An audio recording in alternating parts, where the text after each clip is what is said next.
So, Joe, Donnie Darko, what did you think? So obviously I've seen this a few times before, though not for quite a while. And when we were talking about Hammond Rye, I said that Hammond Rye draws a lot from the sort of high school movie of a particular period. And Donnie Darko came out in 2001 when I was 15. So I would have first seen it at kind of the perfect age, really. And one of the things that was interesting is it's funny how my sympathies have kind of shifted a little bit as I've gotten older. And I found myself identifying far more with the parents than with Donnie this time around, which was interesting. The thing that's fascinating about Donnie Darko is that it has a genuine cult feel, I think. And it's really interesting to ask myself more generally, what is it that makes a cult film? And some of the characteristics that Donnie Darko really nails is this: it's got a kind of weird, edgy strangeness to it, to its plotting, and yet nonetheless the plotting is wholly satisfying. And I realized watching it that it performs a really good trick, because it manages to have a story that is at once kind of baffling and inexplicable. There are plenty of points in the film that I still don't fully understand and that I don't think are explainable in straightforward sort of literal terms. And yet by the end of the film, it feels completely finished and whole and satisfying.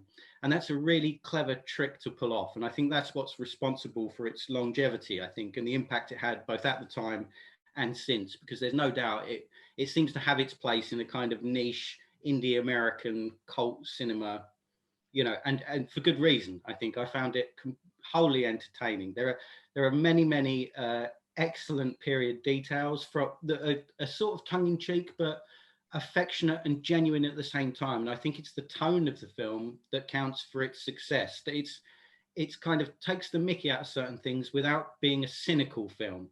Like the mothers in the garden at one point reading it, and there's references to the Dukakis Bush election, which is really funny because who remembers Dukakis,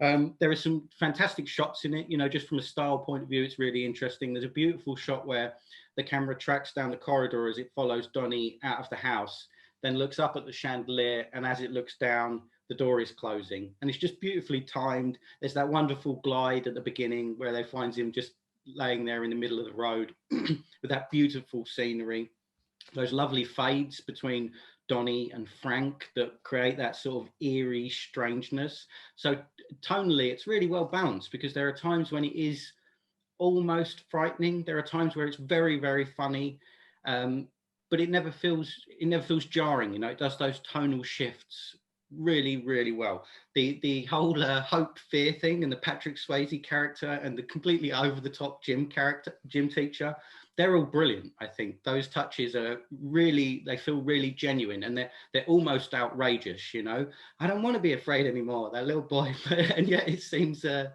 it's believable. It's all credible. So I found it as entertaining today as I did 20 years ago. I really enjoyed it. Yeah, I too really enjoyed it. I must admit, from all the reviews we've done so far, this one has it feels very different, because, as you say, we've both seen the film, and it's not just that we've both seen it, it's that it's such an iconic film as well, with lots of commentary, and so it kind of makes it very difficult to, I guess we're not trying to say anything original about it, but it falls into our brief of being shown on Mubi, and so that's why we decided to do it. But I think that I have found it a little bit more difficult to review than a film I know nothing about and where I don't know the director. I'm finding it quite hard to be objective. I did really enjoy it again. It's quite a few years since I didn't see it when it came out. It was quite a long time later. It was maybe about 5 years ago I saw it for the first time. I'd missed it, and but it is a while, and so I did really enjoy it. It made me think a lot about Hammond Rye, actually, because we just watched that film and reviewed that film a couple of weeks ago. And although it is quite different, they're certainly not identical. there are things that are really similar. I mean, for example, its use of music, you know, was the music often was not creepy at all, where there was a kind of possibly creepy scene. You know, it's kind of operating on the edge of what could be normal, but is a little bit creepy. And then you bring in this music, which just isn't creepy at all. And it kind of just is playing, it's really ambiguous whether it is a horror thriller film or not, or whether it's just a film about, you know, normal American life. And I think both Hammond Rye and Donnie Darko have that. Donnie Darko is more obviously a kind of horror film. It's on the scale of kind of normal to horror. It's closer to a horror film, but I think there was that, you know, they both play with the idea of normality with something lurking underneath. And so I kind of enjoyed seeing that comparison. And I think that, you know, it wouldn't be surprising that Hammond Rye was very much influenced by Donnie Darko. I thought the story was intriguing, more than I remembered, and the whole playing with time. And although it's maybe not a good comparison as a film, because they're so different, it did make me think a little bit of Dunkirk. That Dunkirk, I needed to watch 3 or 4 times to really piece together what Nolan had done with time, and how he, you know, you had the 3 strands of story all playing in different time periods that kind of were put together and had a kind of wholeness that you could watch as an apparently linear film, but was not linear. And, you know, I think that was what I find brilliant about Dunkirk, that it actually took several viewings to decode what he'd done with time. And I think this film is the same. It's like you need to watch it, and then I feel like I need to watch it again now to understand the timing of it, because I'm left confused, but in a really satisfying way. I agree with you that, you know, this certainly doesn't answer all the questions that it raises, but it ends in a very satisfying way. So it would never, you know, it's not a criticism, but in fact, it's rich, that it makes me want to watch it again and piece together the timeline a little bit more, because I want to understand, you know, how if he has traveled in time, how he has done it, you know. And I really like that about the film. I think the film leaving me with that desire is a real success. I was blown away by how many famous actors there were in this film, and, you know, some quite young, you know, and I don't know whether for some of them it was, well, for Jake Gyllenhaal, it was this presumably was one of his first films, and, you know, a young Seth Rogen, and I mean, a whole raft of stars in this film. And, you know, for a first film, it's amazing that he got so many famous people, or, you know, or people who were going to become famous. I mean, maybe that was a function of I noticed at the end that well, what's her name, the woman? Drew Barrymore. Yeah, Drew Barrymore was one of the producers. And so, you know, maybe her support for the film maybe was helpful in getting some of that. But that was amazing as well, and kind of makes it fun seeing it all these years later. I mean, yeah, the Patrick Swayze character, you know, absolutely fantastic, funny, but interesting, and fitted well into the story as well. I love the book, The Philosophy of Time Travel. You know, I Googled it afterwards, and there's copies of it about it. You know, it's like people have written copies of it. I mean, it's a fictional book made up for the film, but if you Google it, you can actually buy copies of The Philosophy of Time Travel, apparently. I mean, you wouldn't want to, you know, I wouldn't want to buy it. I wouldn't want to buy something that someone had written, because I think, you know, it's beautiful that this book exists in the film, and we see some pictures from it. And, you know, I just thought that was fascinating. That felt like it really gave the film something really strong that, you know, I mean, the one thing I would say is that I kind of felt that there was something not quite, something wasn't sitting right with me with the whole film. And I think what it was, and it's interesting that you talk about it when you saw it when you were 15, it it perhaps has the feeling of a horror movie for teenagers. You know, it maybe is a teen movie, you know, and you could possibly level that against Hamon Rai as well, or I might, you know, as a 58-year-old watching this film. I think that was it. There was something that didn't feel quite right through watching it. I just wonder if at one or two times it's maybe trying too hard to be a cult film. It is really interesting what you say about it really successfully being a cult film.